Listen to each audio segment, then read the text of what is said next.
عليكم ورحمة الله وبركاته. محترمينو د سلماني فارسي رضی الله عنه مبارک باغ ده او ډېر عجیبه خجوري پکې دي ماشاءالله، ډېر خوندور او ډېر هغه باغ چې نبی کریم صلی الله علیه وسلم مبارک په خپل لاسونو باندې پکې بوټي ایښي وو. دا عجوه ده او دا سکري ده او هغه چې د مبروم ده او دا مجدول ده اکثر شوګر فری ورته وایي ګرځي چې دغه خوږلک ډیر کم وي او دا کلمی ده او نور ډیر عجیب انواع پکې دي.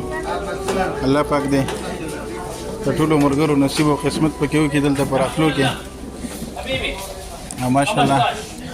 او دا مبروم كمل او هغه چې دا عنبر هذا اللي دا عنبر د خې غټي ده माशाल्लाह तबारक अल्लाह. अंबर कितने साथ अंबर कितने का किलो? नफर इन तकल्लम आना बदल नंबर कितने का है भाई साहब?